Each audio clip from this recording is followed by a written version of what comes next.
card, you know, we cannot escape, we cannot come out. Mama, we're trapping at this bumper to Ross. I love how Caleb, the mechanic over there, is just high as balls, has no idea what to do or say. He knows that he should have told her to get out first, but totally spaced. And now Jessica is probably gonna call her dad to chew out the place. I'm in my mum's car. Broom, broom. Get out of my car! Aww. Have you seen the shocking plot twist involving our very own Christian Walker? Honey, I spill on Hollywood, but I bring you piping hot conservatea too. Hailey Bieber addressed claims that she stole Justin from Selena Gomez. It looks like justice may finally be served to Alec Baldwin for the Rush shooting after all. And we're gonna try out a brand new segment today called What's Good Wednesday, where I tell you some awesome feel-good stories you probably haven't heard in the news. I'm Alex Clark, and this is POPlitics.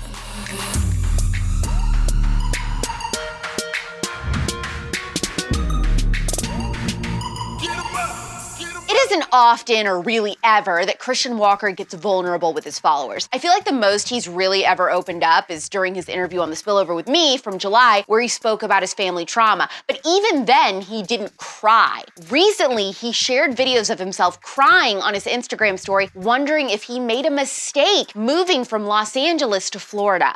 So I have to be honest, I'm packing right now. I'm going to see my mom. My birthday's on Friday and there's a hurricane coming to Miami. So my mom's like, just come home, whatever. So I'm leaving, but I'm ashamed to say it, but I totally miss LA. It's amazing in Florida. Maybe this is just a transition period. Everyone's so nice, but like the past 2 weeks, I've been like, did I just rush out? Like, I just packed my stuff so quick and left. I thought like, F this place. I'm never gonna want to come back. I hate it here. But like, if I could snap my fingers, oh my gosh, I would go back. So I just hope like I get through this little period, but it's been so hard the past week. Just like an honesty update, always gonna be real with y'all. That's how I feel. This was so shocking to me and also broke my heart. Christian is such a cinnamon roll and we all love him. And here's my advice and my take. People forget how young Christian is. I think he's only 22. This is his first move ever away from everything he's ever known. He was tired of the rising crime and horrific leadership of California, so he wanted to move to Florida. But listen, I do think everything is going to work out. I've done this before. Moved somewhere where I knew nobody, completely by myself, and for a little while it is lonely and scary. But I really think in the end, once you put some roots down and you get more settled, you do become so much happier. You've just got to not be afraid to reach out to people you sort of know and ask them to hang out and start building a little bit of a crew. I think it's Christian's first big change as an adult, and that can be really scary and emotional, but I don't think he should turn back just yet. He should commit to a year and then see how he feels. That's my advice. We love you, Christian. Just a little advice for him since he's always giving us excellent advice like this. Women oftentimes don't understand the power they have in relationships. Women set the tone. A man left up to his own devices will cheat on you, be late to your date, treat you however he wants, meaning you need to set expectations, demand he meets them, and be willing to let him go if he doesn't. This doesn't mean you're crazy. This doesn't mean you're yelling at him. This means from the very beginning, you set standards that he needs to meet. This might look like, hey, I'm not sleeping with you for this amount of time, point blank period. Do not text me at 8 p.m. on Friday night. Hey, want to go to dinner? No, schedule some time out for me and let me know. I'm busy tonight. I'm not just someone you text last minute. Good men who want you and who want to take care of you and make sure you feel good will level up to meet this expectation. Bad men will be faded out by this. It's your job and it's your duty in respect to yourself to set expectations and to demand a man meets them or be willing to see him out the door. Today, as soon as I'm done filming this episode, I am listening to the new Call Her Daddy interview with Hailey Bieber, and I cannot help but to have high hopes, not just because it's Hailey freaking Bieber, but I'm also just holding my breath because if Alex Cooper holds back or doesn't ask the good stuff, just like she did with Demetrius Lavatrius, I am gonna be so pissed. Here's a taste of what we're gonna get. Hailey Bieber, welcome to Call Her Daddy. Hi. How has being married to someone with that level of fame impacted your identity? Where do I start?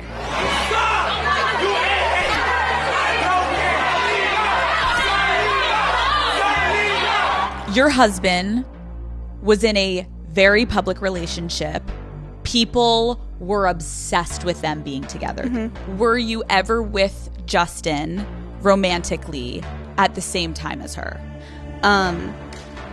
This is so crazy. I've literally never talked about this ever. A lot of the hate and the perpetuation comes from like, oh, you stole him. It's about people knowing the truth. Because there's a truth.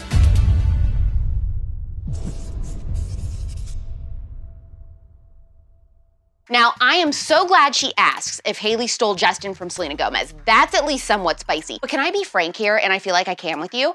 I cannot stand the complete deviation of branding that the show has done. I understand for growth purposes, needing bigger and better guests on the podcast. What I don't understand is continuing to call her daddy, and then literally never talk about sex ever. It's just become an interview show. I think the caliber of guests she's having on is great, but she needs to stick to her brand and talk about sex with each of her guests, or she needs to change the name of the podcast entirely. It's not giving what it's supposed to be giving, and if I get zero details about Hailey and Justin's sex life, I am going to have serious trust issues with Alex Cooper, 11 Stranger Things style. Papa, more movie. No, the movie's over. We gotta Papa, me want more movie. go. No, we gotta go. You lie! No, the movie's... lie! If you asked a random on the street, who was more irresponsible with a firearm, Kyle Rittenhouse or Alec Baldwin, who do you think they'd say? Kyle, most likely. There was not a crowd, a mob was chasing me. People were saying, cranium him, get him, kill him. People were screaming, and I just was trying to get to the police running down Sheridan Road. Why were you trying to get to the police? So I didn't do anything wrong. I defended myself. But the truth is, and you and I know this, it's Alec Baldwin who was irresponsible with a firearm, leading to the death of an innocent wife and mother. Now, finally, like a year later, Alec and 3 others could be facing possible charges any day now. Justice. In fact, it looks like Alec is gearing up for this because, according to the Daily Mail, he has put his $29 million Hamptons home on the market, likely in an effort to shield his assets and protect himself from legal bills. His wife literally just gave birth to their 107th kid this week, so why else would he get rid of such a significant property? Anyway, I truly didn't think we'd ever see this day. My popcorn is ready. And reason will prevail. Reason will prevail! Oh, yeah. We decided also that we would say reason will prevail every time someone Reason says... will prevail! You don't have to say it right now because I'm just explaining to Frank the reason will prevail. Reason will prevail! Yeah, you don't have to say it right now. I'm just explaining. We're going to say it. We're going to say it every time. It really seemed like Netflix got the hint that consumers do not want woke content in any shape or form. So I'm not sure what they were thinking with this latest announcement. They tweeted, comedian Hannah Gadsby has signed a multi-title deal with Netflix, which includes their 3rd hour-long special to premiere in 2023. Additionally, Gadsby will host and produce a multi-comic special featuring 6 new gender-diverse comedians. We don't want it. Return to sender. Hannah Gadsby, I think, uses they pronouns, but I'm not totally sure. Recently, she hasn't been super happy with Netflix and has been openly critical of Dave Chappelle and accused him of transphobia. But she took the deal with the devil anyway, of course, saying, I am looking to broaden the scope of opportunities for genderqueer performers from around the globe with this new Netflix deal. I personally can't wait to hear about how this flops. Hannah looks about as excited as we all feel. Right in the middle of Adam Levine's marriage drama, Maroon 5 has announced a new Las Vegas residency. The residency will start in March of next year and run through August. They're scheduled to do a random show there this October, but his publicist already told reporters that Adam will not be answering any questions from the press.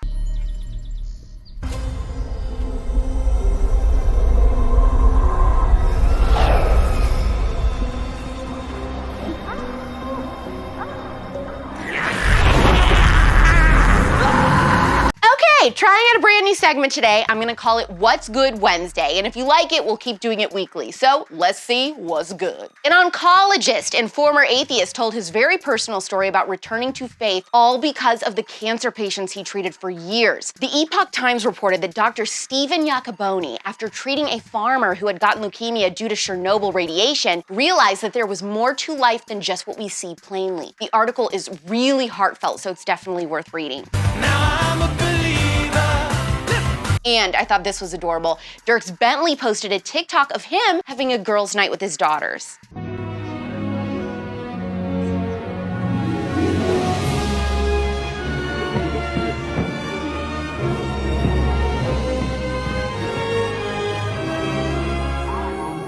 And that's what's good this week. Fun tidbit you'll be interested in, Will Witt is going on Dr. Phil on Friday to discuss cultural appropriation, so set your DVRs for that. So interesting that the producers are asking so many conservatives to come on lately. First Matt Walsh, then Layla Rose, now Will Witt. Maybe Charlie Kirk will be asked next. Just a reminder that every POPlitics episode is available in podcast form. Some people don't know this. Just in case you want to listen in the car, just subscribe to POPlitics anywhere you get your podcasts. Always heart and thumbs up each episode. I want to hear your opinion in the comments today about Christian Walker, wondering if he made a mistake moving from LA to Florida. Maybe offer him some encouragement or advice. If you have never posted a POPlitics episode to your Instagram story, would you do that today as a favor for me? Just say something about how you love this daily show on Instagram. People should check it out. And when you do that and hit the save button, it really, really helps immensely in the algorithm, so thank you. POPlitics is back tomorrow at 4 p.m. Eastern, 1 p.m. Pacific, and tomorrow night, there will be a new episode of The Spittle-Over. Ooh,